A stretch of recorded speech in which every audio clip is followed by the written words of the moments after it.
नमस्कार, आरआरसी नेटवर्कच्या लेटेस्ट बातमीपत्रात आपले स्वागत। 2 लाखांपेक्षा अधिक दर्शकांनी आरआरसी डिजिटल अकोला हे YouTube चॅनल सबस्क्राइब केले आहे। तेव्हा तुम्ही कसली वाट पाहत आहात? तुम्ही पण सबस्क्राइब करा आणि बेल आयकॉन क्लिक करत आरआरसीच्या बातम्या निरंतर पहा। अशा आहेत आजच्या हेडलाईन्स। हेडलाइन्स प्रस्तुत करता the smart electronics mall, MV sales, Kholeshwar road, Akola. अच्छा प्रोडक्ट, अच्छी क्वालिटी।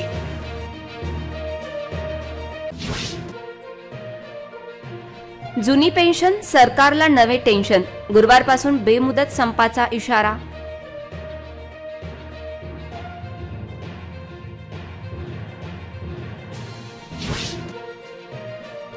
सिमेंट लसूण उत्पादकांचा शोध लावतील का पोलीस? ग्राहकांची होणारी फसवणूक टळेल का?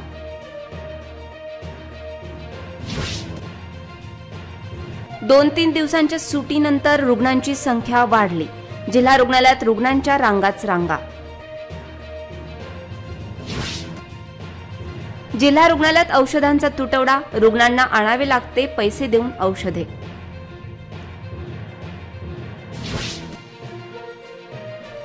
कावड यात्रा व पोळा एकाच दिवशी, 5व्या सोमवारी कावड यात्रेचे नियोजन आवश्यक। आता सविस्तर बातम्या। जुनी पेन्शन योजना लागू करावी या मागणीसाठी आज महसूल कर्मचाऱ्यांच्या वतीने जिल्हाधिकारी यांना निवेदन देण्यात आले। जुनी पेन्शन योजनेबाबत शासनाने ठोस निर्णय न घेतल्यास 29 ऑगस्ट पासून जिल्ह्यातील सर्व शासकीय, निमशासकीय महसूल कर्मचारी बेमुदत संपावर जातील असा इशारा यावेळी देण्यात आला। महाराष्ट्र राज्यातील महसूल, जिल्हा परिषद, सरकारी, निमसरकारी, शिक्षक, शिक्षकेतर कर्मचारी, महानगरपालिका, नगरपालिका, नगर परिषदा, नगरपंचायती या ठिकाणी कामकाज करणारे कर्मचारी जुनी पेन्शन योजनेबाबत गेल्या कित्येक वर्षांपासून वंचित आहेत। मागील हिवाळी अधिवेशनात मुख्यमंत्र्यांनी जुनी पेन्शन योजना लवकर लागू करू असे आश्वासन दिले होते, परंतु याबाबत अद्याप कोणताही ठोस निर्णय शासनाने घेतला नसल्याने संपूर्ण राज्यासह जिल्ह्यातील कर्मचाऱ्यांच्या मध्ये तीव्र स्वरूपाची नाराजी व्यक्त केली जात आहे। शासनाने कर्मचाऱ्यांना जुनी पेन्शन योजना लागू करावी या मागणीसाठी आज जिल्हाधिकारी यांना महसूल कर्मचाऱ्यांच्या वतीने निवेदन देण्यात आले। राज्य शासनाने महसूल कर्मचाऱ्यांना जुनी पेन्शन योजना लवकर लागू न केल्यास येणाऱ्या 29 ऑगस्ट पासून संपूर्ण राज्यासह अकोला जिल्ह्यातील कर्मचारी बेमुदत संपावर जातील असा इशारा यावेळी कर्मचाऱ्यांच्या वतीने देण्यात आला। मुख्यमंत्री महोदयांनी हाऊसमध्ये जुनी पेन्शन योजना लागू करण्याबाबत निर्णय घेतला, तथापि बराच कालव्याप जाऊन देखील अध्यादेश अजून निघाला नाही। त्यामुळे कर्मचाऱ्यांमध्ये संभ्रमाची स्थिती निर्माण झालेली आहे। मायबाप शासनास याद्वारे विनंती करण्यात येते की त्यांनी तात्काळ अध्यादेश काढावा। आम्ही पूर्ण महाराष्ट्रातील 19 लाख कर्मचाऱ्यांनी जुन्या पेन्शनसाठी संप पुकारला असून 29 पासून बेमुदत संप सुरू करण्यात येणार आहे आणि सदर संप जोपर्यंत अध्यादेश निघत नाही तोपर्यंत चालू राहील।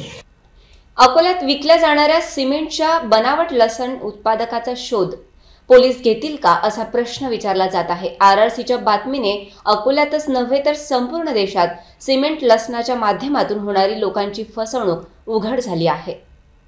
या बनावट लसूण उत्पादकांचा शोध घेण्याची गरज असून ते किती ग्राहकांना फसवित आहे याची कल्पना त्यांच्यावर धार टाकल्याशिवाय येणार नाही। शेतकऱ्यांच्या जीवावर उठलेल्या या बनावट सिमेंट लसूण उत्पादकांमुळे अनेकांचे व्यवसाय ठप्प होत आहेत। त्याचबरोबर बनावट लसूण सापडला तर नाहक बदनामी यामुळे लसूण विक्रेते, व्यापारी देखील चौकस झाले आहेत। पण हे बनावट सिमेंटचे लसूण उत्पादक कोण याचा शोध पोलीस घेतील काय असा प्रश्न विचारला जात आहे। सामान्य ग्राहकांची, विशेषतः गृहिणींची फसवणूक होत असताना पोलीस या बनावट लसूण उत्पादकांचा छडा लावणार का अशी विचारणा आता होत आहे। ग्राहकांची फसवणूक होत असताना अशा सिमेंट लसणाचे निर्माते जगासमोर येण्याची गरज आहे, तरच अशा बनावट उत्पादकांचा पर्दाफाश होईल। जिल्हा रुग्णालयात बाह्य रुग्ण विभागात म्हणजेच ओपीडी रुग्णांची संख्या सातत्याने वाढत आहे। रविवार, सोमवार या 2 दिवसांच्या सुटीनंतर आज मंगळवारी सर्वाधिक रुग्ण ओपीडी मध्ये आले आहेत। जिल्हा रुग्णालयाच्या गेल्या काही दिवसात सर्वाधिक रुग्णांची नोंद झाली आहे। गेल्या काही दिवसांपासून जिल्हा रुग्णालयात येणाऱ्या रुग्णांची संख्या वाढत आहे। जिल्हा रुग्णालयात साधारण 400 रुग्ण ओपीडी मध्ये येतात। सरकारने वैद्यकीय शुल्क माफ करण्याचा निर्णय घेतला। सर्व चाचण्या मोफत करण्यात येत आहेत, त्यामुळे रुग्णालयातील रुग्णसंख्या वाढत आहे। गेल्या काही दिवसात जिल्हा रुग्णालयात येणाऱ्या रुग्णांची संख्या वाढती आहे।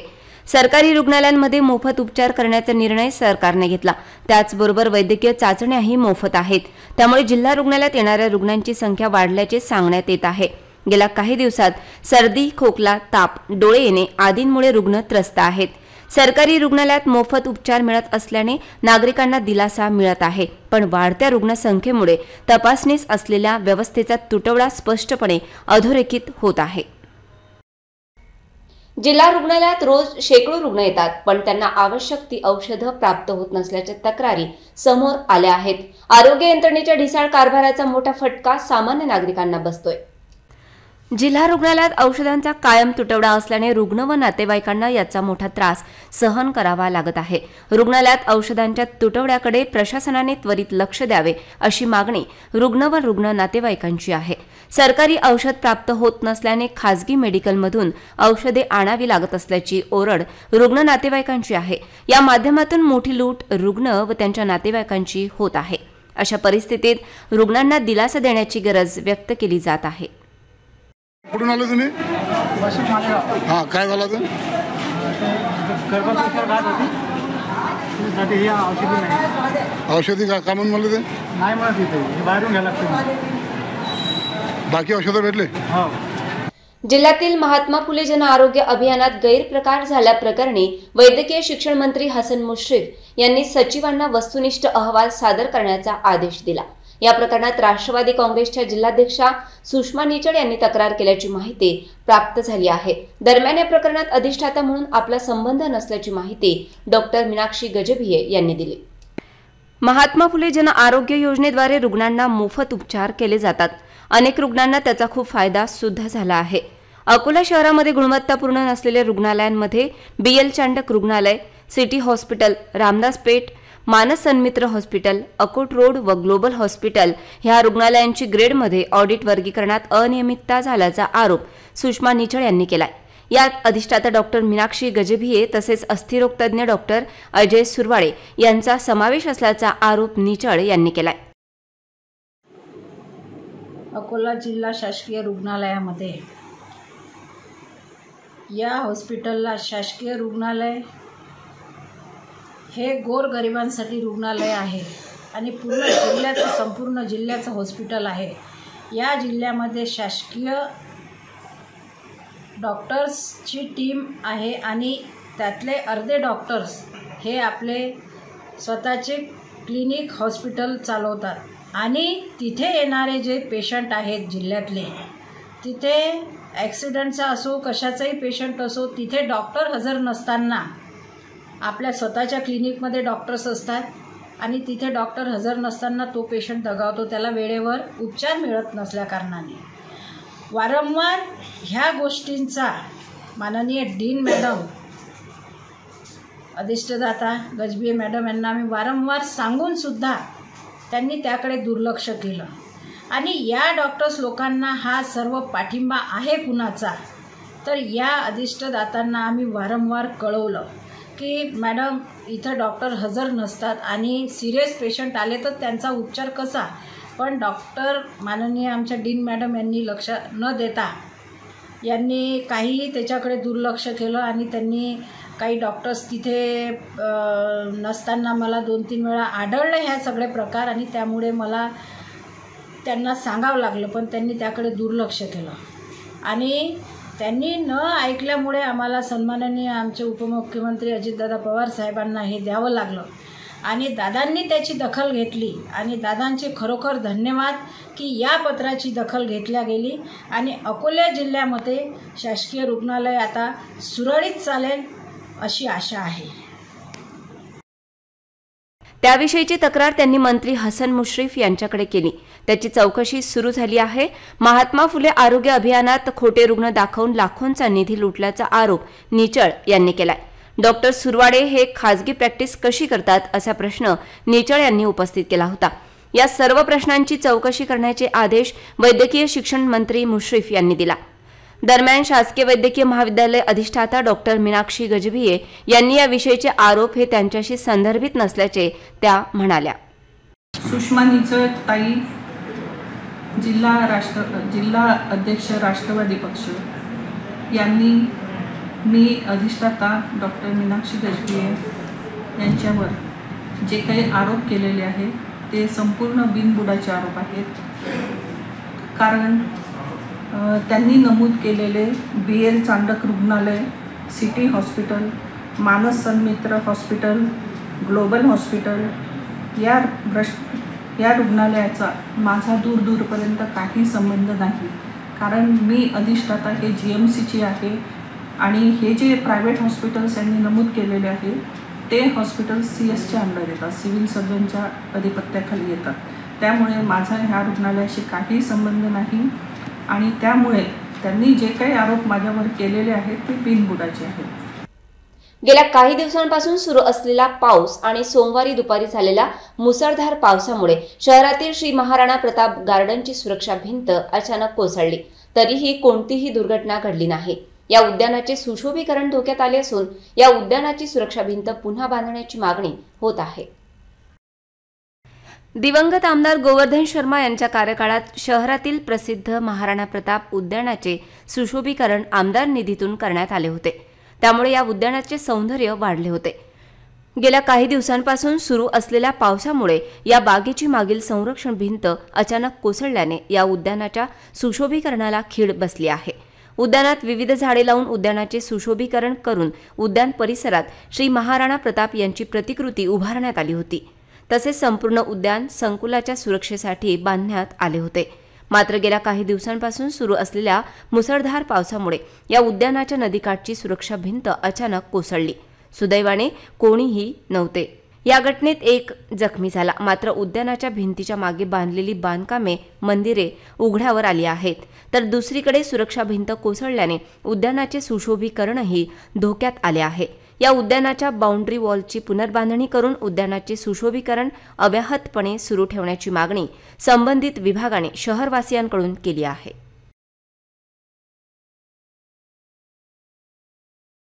आज हम लोग यहाँ सब एकत्रित हुए हैं। महाराणा प्रताप बाग, सिटी कोतवाली चौक, वहाँ की जो दीवार है पीछे साइड की नदी की तरफ की, वो अचानक कल गिर गई है। उसके लिए हमने सभी ने मिलकर आयुक्त जी को निवेदन दिया है और एक कॉपी हम हमारे विधायक खंडेलवाल जी को भी देने जा रहे हैं। हमारी सबसे प्रशासन से विनती है कि जल्द से जल्द वो दीवार की रिपेयरिंग कराया जाए ताकि जो महाराणा प्रताप जी की मूर्ति और बगीचा है उसको कोई क्षति न पहुंच सके। कोलकाता येथे शासकीय रुग्णालयात प्रशिक्षणार्थी डॉक्टरवर बलात्कार करून तिचा खून करण्यात आला. या घटनेचा निषेध नोंदविण्यासाठी आणि दोषीला कठोर शिक्षा व्हावी या मागणीसाठी यवतमाळ येथे मूक मोर्चा शासकीय रुग्णालयातून काढण्यात आला. शहरातील डॉक्टर असोसिएशन यांच्याकडून या मोर्चाचे आयोजन करण्यात आले होते. यावेळी शहरातील सर्व नामांकित डॉक्टर या मोर्चात सहभागी झाले होते. शहरातील सर्व डॉक्टरांनी आवश्यक सेवा वगळून सामान्य उपचाराबाबतचा 24 तासाचा बंद पाळला आहे. यावेळी डॉक्टर सारिका शहा यांनी घटनेबाबत आक्रोश जाहीर केला. तसेच जिल्हा परिषदेचे माजी अध्यक्ष प्रवीण देशमुख यांनी सुद्धा मार्गदर्शन केले. तसेच विविध डॉक्टर, सामाजिक कार्यकर्ते यांनी आपला आक्रोश जाहीर केला. यामध्ये प्रतिभा फाउंडेशनच्या संस्थापिका इंजिनियर प्रतिभा पवार आणि त्यांच्या पदाधिकाऱ्यांनी या मोर्चात सहभागी होऊन जाहीर निषेध नोंदविला आहे आणि जोपर्यंत डॉक्टर महिलेवर झालेल्या निर्घृण हत्येबाबत त्या नराधमाला कठोर शिक्षा होणार नाही तोपर्यंत हा निषेध सुरू राहील. यावेळी प्रतिभा पवार, डॉक्टर सुधा खडके, सचिन शेळके, अबोली देशमुख, तृप्ती महल्ले, आशू जयस्वाल, अभिषेक यादव, आकाश श्रीवास, श्रेयस अवघड तसेच डॉक्टर अर्चना गाडे पाटील, नर्सिंग कॉलेजच्या विद्यार्थिनी देवयानी, काजल, पल्लवी, रागिनी, दिव्या आदींनी या मोर्चात सहभागी होऊन या घटनेचा निषेध नोंदविला. तसेच इतर विविध सामाजिक संस्था, संघटनांनी या मोर्चात सहभाग नोंदविला आहे. गेल्या अनेक वर्षांपासून सामाजिक उपक्रमात देशमुख महिला समाज मंडळ अग्रेसर आहे. मंडळाद्वारे दर महिन्याला होणाऱ्या मासिक सभांमध्ये सामाजिक उपक्रम राबविले जातात. देशमुख महिला मंडळाने वर्षाच्या 12 महिन्यांसाठी 12 गट तयार केले आहेत. प्रत्येक गटात 21 ते 22 महिला सदस्यांचा समावेश करण्यात आलाय. प्रत्येक गटाला प्रत्येक महिन्याला एक मोठा प्रकल्प आणि सामाजिक उपक्रम राबविण्याची जबाबदारी देण्यात आली आहे. जयाप्रदा ग्रुपच्या वतीने ऑगस्ट महिन्यात पर्यावरणाची हानी थांबवण्याचा एक छोटासा प्रयत्न यशस्वीरित्या पार पडला. 50 ठिकाणी रोपे लावण्यात आली. कार्यक्रमाची सुरुवात दीप प्रज्वलनाने व मान्यवरांच्या स्वागत समारंभाने झाली. प्रमुख पाहुणे म्हणून सौ मंजुषा देशमुख, अध्यक्षा राजश्री देशमुख, उपाध्यक्षा नैना देशमुख, सौ कल्पनाताई देशमुख, सचिव स्वप्नाली देशमुख, कविता ढोरे, पल्लवी दिवेकर यांची प्रमुख उपस्थिती होती. मी फुलविलेली बागचे परीक्षक यावेळी खास आमंत्रित होते. जयाप्रदा ग्रुपच्या सर्व सदस्यांनी श्रावण महिना, श्रावण सोमवार, रक्षाबंधन, जन्माष्टमी, स्वातंत्र्य दिन आदी सणांच्या निमित्ताने भारतीय संस्कृतीची जोरदार एंट्री करून भारतीय संस्कृतीचे दर्शन घडविले. थीम लक्षात घेऊन जन्माष्टमीच्या पहिल्या कार्यक्रमात ऋतुजा, श्रुती, कल्पना, मंजू, ज्ञानेश्वरी, मनीषा इत्यादींचा समावेश होता. यावेळी बालगोपालच्या भूमिकेत आलेल्या आर्यमनने सर्वांचे लक्ष वेधून घेतले आणि सर्वांची मने जिंकली. तर श्रावण सोमवारी राजश्री, नैना, श्रेया, दीपाली, वैशाली यांनी साकारलेली भोलेनाथाची झलक पाहायला मिळाली. शुभांगी, समरजित, प्रीती आणि बाल शिवशंकर आले. स्वातंत्र्य दिनाच्या झांकीमध्ये साधना, संजीवनी, उषा, उमा, स्वप्नाली व रोहिणी यांची भूमिका होती. तर मासिक सभेत सौ पल्लवी दिवेकर यांनी मान्यवरांना समर्थ मार्गदर्शन करून विविध झाडे, फुले, फळझाडे यांची योग्य माहिती दिली. अध्यक्षीय भाषण राजश्री देशमुख यांनी केले, तर प्रोजेक्टबद्दल माहिती नैना देशमुख यांनी दिली. कार्यक्रमाचे संचालन वैशाली आणि श्रुती यांनी केले. कार्यक्रमाचे आभार प्रदर्शन कल्पना देशमुख यांनी केले. तसेच कोरिओग्राफर शुभम नवथडे यांना यावेळी भेटवस्तू देऊन गौरविण्यात आले. यावेळी विविध खेळांचे आयोजन करण्यात आले, ज्यामध्ये किरण, साधना, प्राची, शैलजा यांनी हाऊजी खेळ खेळला. महोत्सवावर आधारित थीम सादर करण्याच्या स्पर्धेत संध्या, कल्पना सरनाईक, भारती, मीना, शीला, कोमल, योगिनी, निकिता, अश्विनी, वर्षा, सुषमा, अनिता विजयी ठरल्या.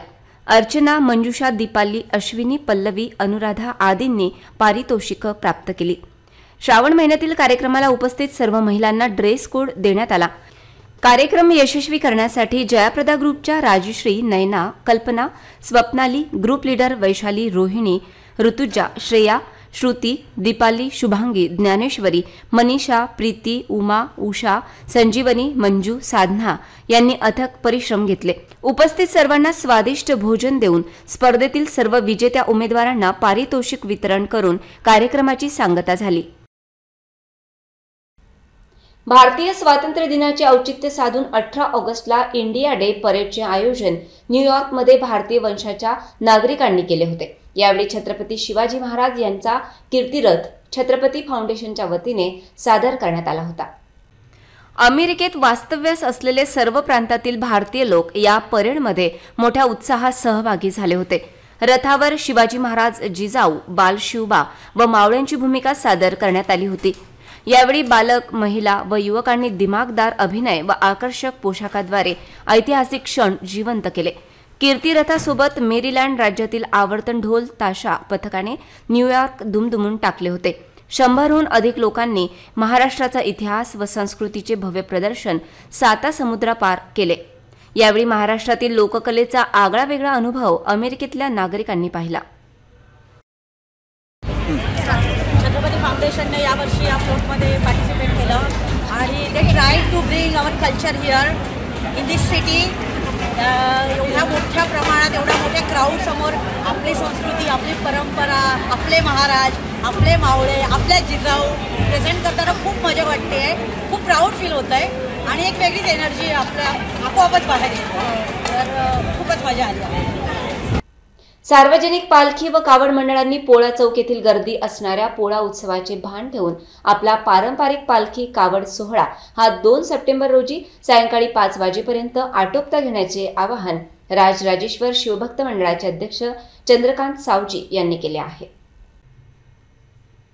यावर्षीच्या श्रावण मासाच्या अंतिम सोमवारच्या पारंपरिक कावड व पालखी उत्सवात लहान मोठ्या सर्व धरून महानगरातील 140च्या जवळपास पालख्या व 200च्या जवळपास कावड राहणार असून यात आणखी वाढ होणार असल्याची माहिती 80 वर्षापासून महानगरातील श्रावणातील कावड व पालखीचे नियंत्रण करणाऱ्या जुन्या जाणत्या राजराजेश्वर शिवभक्त मंडळाचे अध्यक्ष चंद्रकांत सावजी यांनी दिली। राजेश्वर मंदिरात मंगळवारी संपन्न झालेल्या राजराजेश्वर शिवभक्त मंडळाच्या पत्रकार परिषदेत महानगरातील पारंपरिक पालखी कावड महोत्सवाची माहिती देण्यात आली।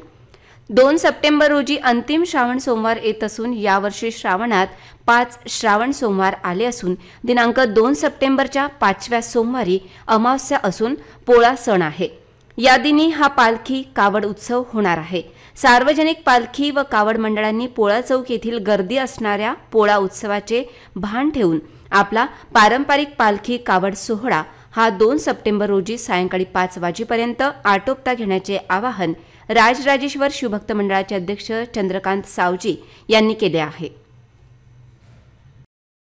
अकोला शहर के सभी पालकी मंडल के अध्यक्ष सेक्रेटरी को मेरा आह्वान है कि ये साल 5 सोमवार है और 5वें सोमवार को पालकी और कावड़ निकलेगी। उसी दिन पोला भी है और पोला रहने के बाद में हर 3 साल के बाद में पालकी और पोला एक साथ आता है। तो ये साल भी पोला और पालकी एक साथ आएंगे। तो मेरी पालकी मंडल के अध्यक्ष सेक्रेटरी एक विनंती है कि आप 4 बजे या 5 बजे के अंदर सब पालकियाँ मंदिर के अंदर लावे और अपना योगदान अपना सहभाग बताएं। पुन्हा पाहूया आजच्या हेडलाईन्स। हेडलाइंस प्रस्तुत करता the smart electronics mall, MV sales, Kholeshwar road, Akola. अच्छा प्रोडक्ट, अच्छी क्वालिटी।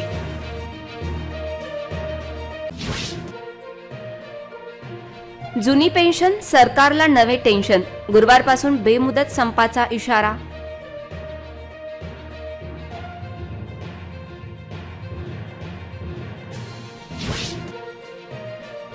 सिमेंट लसूण उत्पादकांचा शोध लावतील का पोलीस?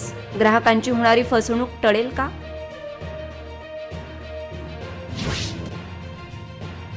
दोन 3 दिवसांच्या सुटीनंतर रुग्णांची संख्या वाढली, जिल्हा रुग्णालयात रुग्णांच्या रांगाच रांगा। जिल्हा रुग्णालयात औषधांचा तुटवडा, रुग्णांना आणावे लागते पैसे देऊन औषधे।